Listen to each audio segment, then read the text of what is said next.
샬롬, 주님의 이름으로 정말 오래간만에 여러분께 문안을 드립니다. 지난 추석 연휴와 또 이번 주간에 또 이렇게 휴일이 많은 시간들을 오면서 10월에 아주 아름다운 가을로 우리 하나님께서 우리를 초청하셨습니다. 오늘 말씀 본문은 마태복음 22장 1절에서 14절 말씀입니다. 그대여 당신을 초대합니다 라는 말씀의 제목을 가지고 하나님께서 여러분과 저에게 은혜를 나누게 허락하심을 감사드립니다. 알렉산드로 푸시킨이라는 분의 시를 하나 읽어드리겠습니다. 여러분 많이 보신 건데요. 삶이 그들을 속일지라도 슬퍼하거나 노하지 말라. 우울한 날들을 견디면 믿으라. 기쁨의 날이 오리니 마음은 미래에 사는 것, 현재는 슬픈 것, 모든 것은 순간적인 것, 지나가는 것이니 그리고 지나가는 것은 훗날 소중하게 되리니. 여러분 현재의 날이 소중하십니까? 그렇죠. 한날 한날이 소중하지 않으신 분은 없습니다. 하루가 소중할 수 있는 것은 기쁨의 날이 올 것을 기대하며 최선을 다하기 때문일 것입니다. 그러나 하루가 소중할 수 있다는 것과 매일매일이 좋다는 것은 다른 것입니다. 그런데 우리 모두는 거의 행복한 나날이 있기를 기대하지만 그렇지 못한 게 현실입니다. 왜냐하면 인생길 누구나 각자가 맡은 분량만큼 삶이 쉽지 않기 때문입니다. 그리고 그 쉽지 않은 삶의 길과 고난들이 우리 앞에 놓여져 있기 때문입니다. 그래서 우리는 삶이 우리를 속인다고 생각하기도 하는 것입니다. 아마도 그렇게라도 합리화를 하거나 위로받고 싶기 때문입니다. 그런데 오늘 주님께서는 혼인잔치를 비유로 우리를 하나님의 나라로 부르시고 계십니다. 그리고 하나님께서는 하나님의 자녀들을 어떻게 혼인잔치에 초대하시는지 본문에서 말씀하고 계십니다. 2절에서 3절을 먼저 봉독해 드리겠습니다. 천국은 마치 자기 아들을 위하여 혼인잔치를 베푼 어떤 임금과 같으니 그 종들을 보내어 그 청한 사람들을 혼인잔치에 오라 하였더니 오기를 싫어하거늘. 아멘. 주님께서는 하나님의 나라는 임금이 초대한 혼인잔치라고 말씀하십니다. 그런데 첫 번째로 초청한 이들이 일단 거절을 합니다. 그래서 임금님은 두 번째로 청한 사람들에게 준비한 내역과 혼인잔치 내용까지 자세히 설명하여 또 보냅니다.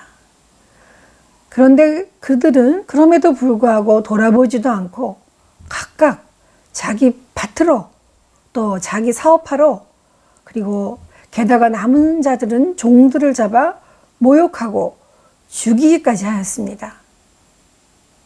사실 요즘은 예전처럼 많이 모이는 결혼식이나 피로연을 할 수가 없기 때문에 많은 사람들이 결혼을 내년으로 미루거나 아주 간소하게 스몰 웨딩을 할 수밖에 없는 상황입니다. 그래서 혼인신고를 먼저 하고 혼인 예식은 미루거나 못할 수도 있는 것입니다. 그래도 아주 가까운 친척들은 웬만하면 결혼식을 치러야 하기에 다녀오기도 합니다. 그런데 제 기억을 돌이켜보면 아무리 중요한 사람이 결혼식을 했더라도 그렇게 초대했더라도 지금 현재 나의 상황이 되지 않거나 살아가는 생업에 쫓기다 보면 갈 수 없어 대신 인사로 정했던 경우가 종종 있었습니다. 왜냐하면 행복하고 밝은 혼인잔치에 혹시라도 누가 될까 또는 나같이 하루하루 생존의 위기에 있는 사람의 속사정을 그쪽에서 어찌할까 싶어 혼인잔치의 기쁨을 포기할 수밖에 없는 것입니다. 몇 년 전에 급하게 결혼식장을 다녀오면서 택시를 타고 지하철역까지 가면서 기사분과 얘기를 나눴습니다. 그분께 들은 이야기입니다. 그분은 중년의 남자분이었습니다. 결혼식 비용이 너무 많이 들어가서 자기같이 어려운 처지에 있는 사람은 남의 결혼식 참석은 물론 자신도 결혼식조차 못하고 그냥 살아가고 있다는 얘기를 들은 적이 있습니다. 그렇습니다. 혼인잔치는 우리들의 온갖 삶의 애환과 기쁨이 다 섞여 있는 그냥 삶, 그 삶으로의 초대입니다. 그런데 그 삶의 현장 속에서 하나님의 진심 어린 부르심의 소리가 임재해 있습니다. 그러기에 초대하신 분의 의도와 소리를 더 잘 분별해야 하는 것입니다. 그러나 오늘 초대장을 받은 자들은 그렇지 못했습니다. 하나님의 나라에 임금께서 초대하신 그 소리를 무시하고 하물며 악행까지 저지른 것입니다. 맞습니다. 세상 사람들은 삶의 척박함 속에 살아가기 바쁘기 때문에 아니면은 자신의 목적과 이기심으로 눈이 가려져 하나님 나라의 진심 어린 소리를 듣지 못하고 악행을 저지르고 있습니다. 그러나 우리가 듣는 부르심의 모든 소리는 바로 지금 현재 하나님이 역사하시는 삶의 현장 속에서 일어나고 있습니다. 그리고 우리는 지금 세상 속에 지치고 허덕이는 삶의 현장 속에 살아갑니다. 특히 금년 삶의 정황들은 고통과 긴적의 연속뿐입니다. 이런 우리의 삶 앞에서 하나님께서는 어떤 사람들을 하나님의 나라로 부르시는지 여러분 보이십니까? 10절에서 12절을 봉독해 올리겠습니다. 종들이 길에 나가 악한 자나 선한 자나 만나는 대로 모두 데려오니 혼인잔치에 손님들이 가득한지라. 임금이 손님들을 보러 들어올새 거기서 예복을 입지 않은 한 사람을 보고 이르되 친구여 어찌하여 예복을 입지 않고 여기 들어왔느냐 하니 그가 아무 말도 못하거늘. 여기에서 하나님께서는 자비로우신 초대로 처음에 악한 자나 선한 자 모두 확대해서 초청하고 계십니다. 그리고 임금이 손님들을 환영하고 준비 상황을 점검하기 위해 미리 손님들을 보러 왔습니다. 사실 거리에서 초청된 자들은 비록 처음 초청된 자들의 거절로 말미암아 그 기회가 주어졌다고 하더라도 잔치에 참여할 때는 그에 합당한 예를 갖춰야 마땅할 것입니다. 만일 그렇지 않으면 그는 혼인잔치와 그 집 주인을 모독한 결과가 되는 것입니다. 이 예복은 왕이 공급했을 가능성이 있습니다. 그리고 중요한 것은 임금님의 점검은 예복을 준비한 자들에게는 무한한 영광이 될 수 있지만 예복이 미비된 자들에게는 추방당하는 계기가 되기도 하는 것입니다. 왜냐하면 그 당시에 관습에 의하면 초청된 사람들에게는 주인이 예복을 한 벌씩 주는 유대 관습이 있었다고 합니다. 즉 예복을 입지 않은 사람은 비록 예복이 지급되었음에도 불구하고 의도적으로 입지 않은 것입니다. 옛말에 인간은 누구나 자기 먹을 복을 가지고 태어난다고 어른들이 하신 말씀을 들은 적이 있습니다.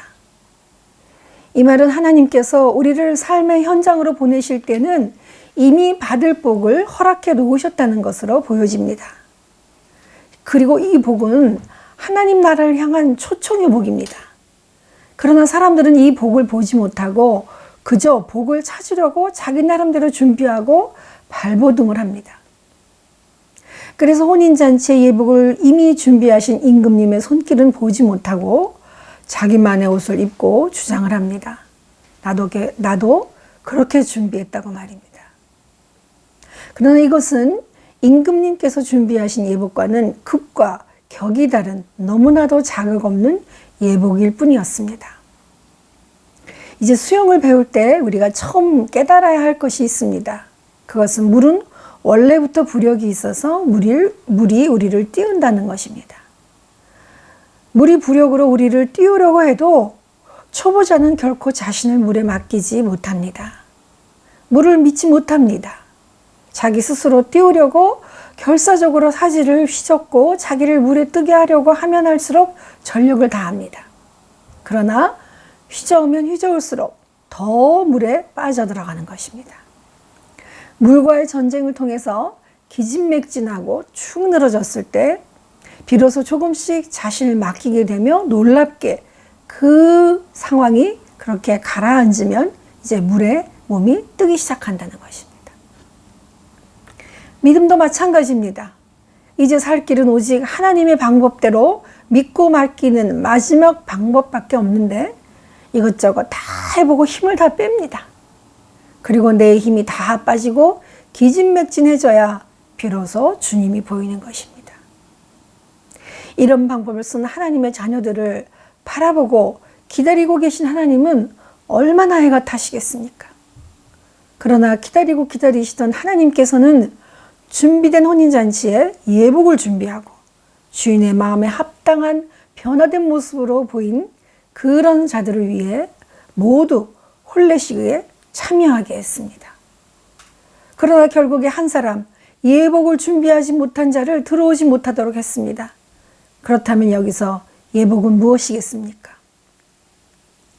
로마서에 너희는 이 세대를 본받지 말고 오직 마음을 새롭게 함으로 변화를 받아 하나님의 선하시고 기뻐하시고 온전하신 뜻이 무엇이든지 분별하도록 하라고 하셨습니다.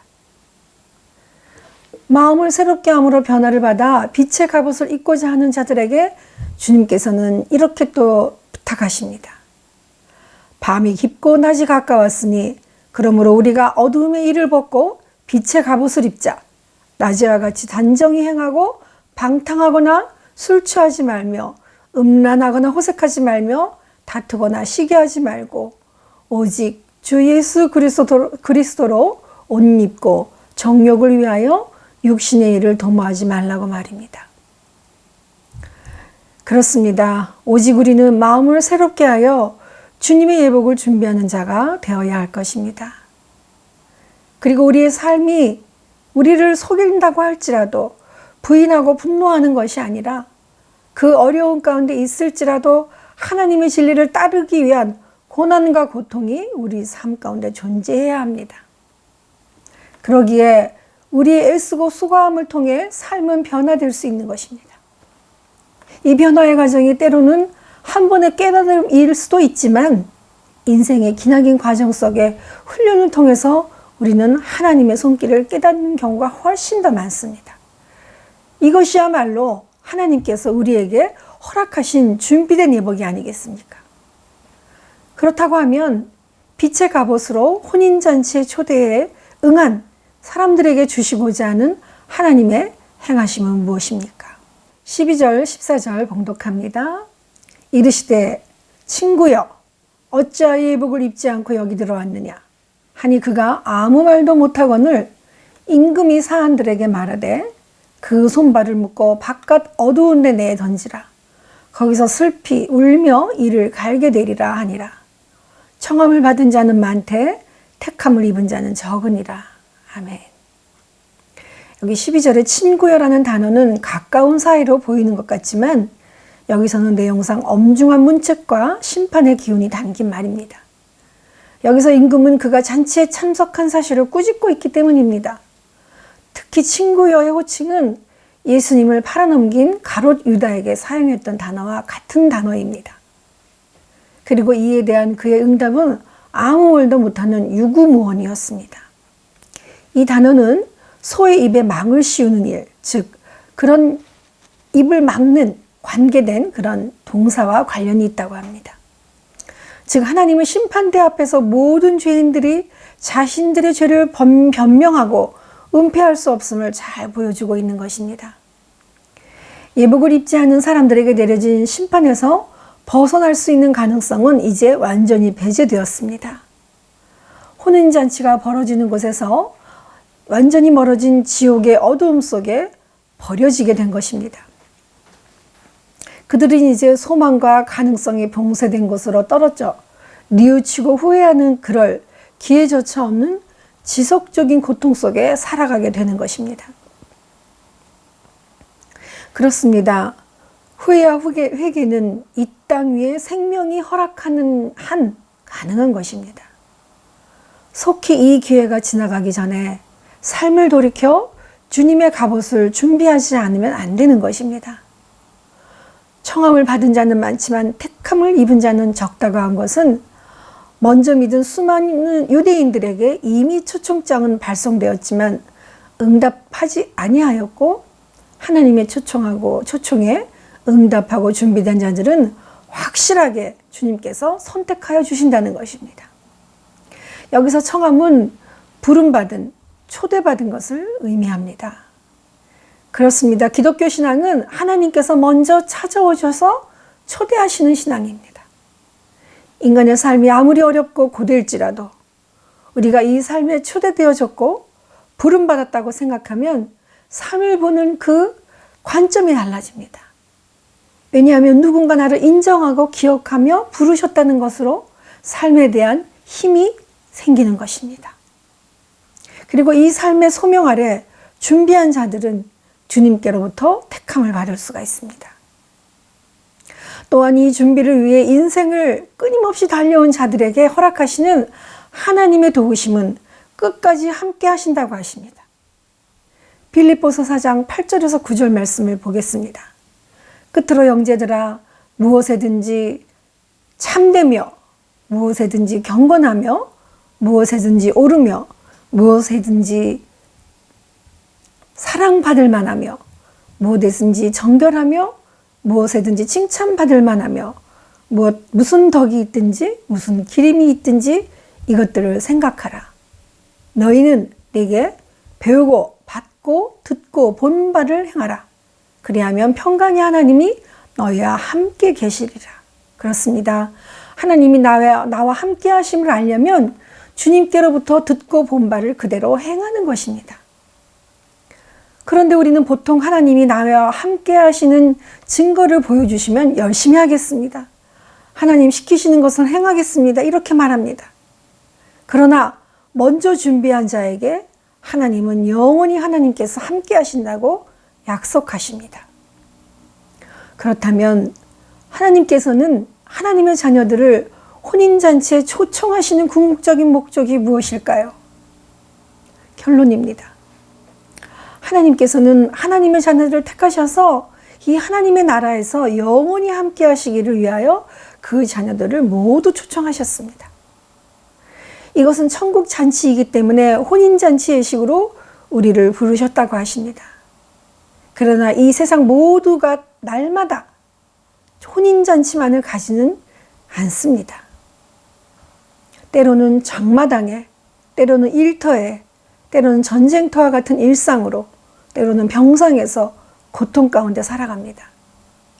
그럼에도 우리의 이 삶은 하나님께서 만드신 혼인잔치의 만남이라 기대하며 살아가고 있는 우리를 위해 베푸신 하나님의 부르심입니다.